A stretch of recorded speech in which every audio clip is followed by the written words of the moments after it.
Kita tadi sudah mendengarkan pemaparan ya, terus kemudian pertanyaannya adalah kenapa sih di Indonesia itu kok seperti surga untuk investasi bodong?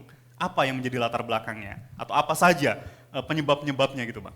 Ya, eh, Aman. namanya. Oke, kalau kita lihat tadi, kalau Pak Tongnam tadi menyebutkan dari sisi supply sama demand-nya gitu Mas Tommy ya. Nah, memang kalau dari sisi supply-nya kita masih sangat loss banget.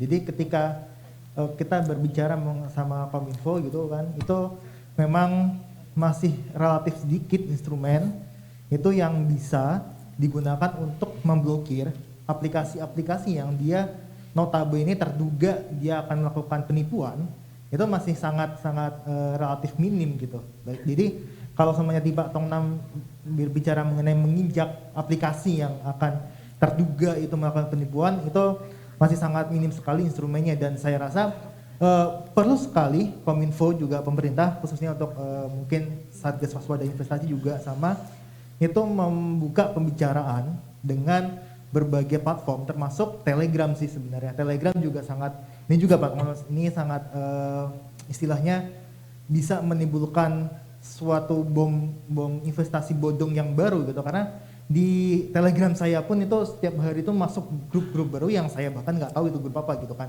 Nah itu berarti ada yang namanya dua penyebaran dari penipuan investasi bodong melalui digital, itu melalui aplikasi dan melalui komunitas. Itu kan sebenarnya kan kalau Telegram kan komunitas gitu kan. Nah inilah yang sebenarnya kalau aplikasi mungkin kerjasama dan sebagainya, kalau komunitas ini yang saya rasa itu susah juga Mas Tommy. Kalau kita lihat kemarin kita ada yang namanya penipuan mengenai investasi Alkes ya, yang 1, berapa T gitu ya kan, itu kan berasal dari komunitas kan, dari orang ke orang, kemudian mereka percaya saja gitu. Nah dari sini ternyata jika dilihat profilnya itu mereka nggak semuanya gelap atau tidak tahu mengenai investasi. Mereka sebenarnya tahu karena lihat dari profilnya mereka merupakan golongan menengah ke atas gitu kan, bahkan ada yang banyak yang millennials gitu kan. Nah laporan dari OJK terakhir yang menyebutkan mengenai indeks literasi keuangan masalah ya, itu yang naik sekian persen gitu kan, dari 21% di tahun 2013 sampai tahun 2019 itu 38%, itu menurut saya patut dikaji ulang kalau semuanya memang indeks yang naik tapi realitas di lapangan itu nggak mencerminkan kenaikan literasi keuangan gitu. Nah ini yang saya rasa patut didaur ulang lagi, bahwa sebenarnya ada yang salah nggak sih Pak dengan metode untuk preventifnya. Apakah preventifnya metodenya itu dengan cara ya kamu jangan investasi dengan logis ini, tapi itu harus ada pembaharuan ulang mengenai tingkat pemahaman tentang literasi keuangan di Indonesia, termasuk sekarang ini masuk ke literasi digital. Literasi digital kita juga rendah gitu. Literasi digital rendah, literasi keuangan kita ya juga naik, tapi ya namun ya juga masih rendah gitu, yang menyebabkan banyak masuknya aplikasi ataupun penipuan investasi online yang saya rasa itu sudah menjamur hingga ke desa gitu. Itu dari sisi permintaan. Nah, dari sisi penawaran itu juga yang tadi logis dan legal gitu ya.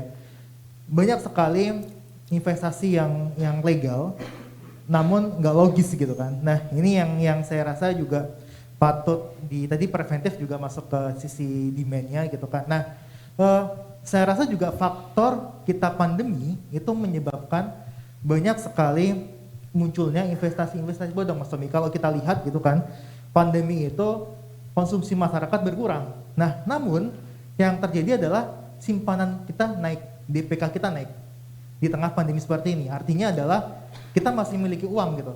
Nah, ketika masyarakat kelas menengah ini memiliki uang namun nggak bisa belanja, larinya kemana? Larinya ke investasi gitu.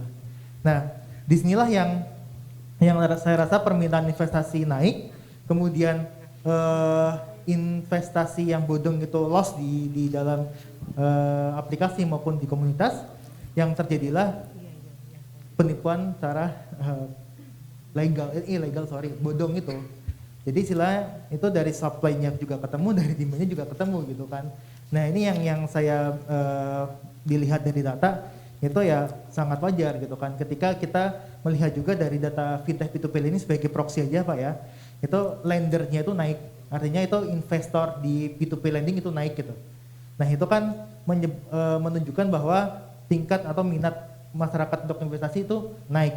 Terus kemudian investasi pasar saham juga naik. Terus jumlah investor di aset kripto juga naik.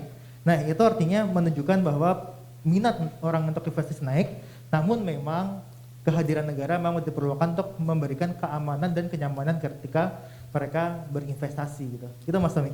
Ya, kehadiran negara ya diperlukan agar masyarakat tidak menjadi korban investasi bodong. Boleh tolong dielaborasi satu lagi, apa saja yang harus dilakukan agar masyarakat tidak menjadi korban? Ya, mungkin tadi yang sampaikan Pak Tongnam juga ada benarnya gitu kan, tadi mengenai preventif sama dari penindakan gitu, itu dua yang inilah.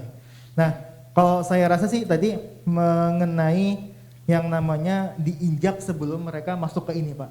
Jadi ketika kalau kita berbicara mengenai fintech P2P lending gitu ya, fintech P2P lending itu sebenarnya ada ciri-cirinya kan, ketika fintech P2P lending itu legal sama ilegal gitu.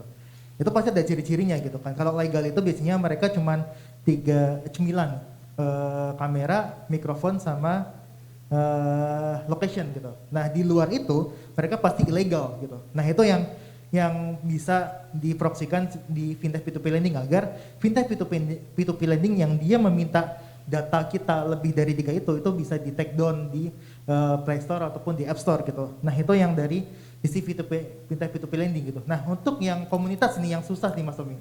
Yang komunitas itu yang sangat susah itu diatur karena dia bentuknya individual kan. Kita banyak sekali kalau Pak Tongnam mungkin punya akun Twitter atau akun Instagram itu banyak sekali itu mengenai pelaporan-pelaporan yang istilahnya dia ditipu oleh individu gitu. Dia diiming-imingi untuk investasi alkas dan sebagainya yang tadi kalau masalah yang tergiur dengan keuntungan yang besar itu kan manusiawi sebenarnya. Nah, sebenarnya itu tidak jadi ini juga gitu. Yang bahkan yang harus didorong adalah tindak pencegahan dari pemerintah sebenarnya. Kalau semuanya kita ditawarin dengan yang 30% gitu. Dulu kan ada tuh yang namanya manusia membantu manusia gitu kan. MMM dari Rusia gitu kan. Dia sistem dari MMM dari Rusia itu masuk ke Indonesia dan itu banyak sekali peminatnya termasuk yang dia berpendidikan gitu. Nah, itu sangat yang wajar dan bahkan yang seperti itulah yang seharusnya diprioritas itu web bentuknya Pak.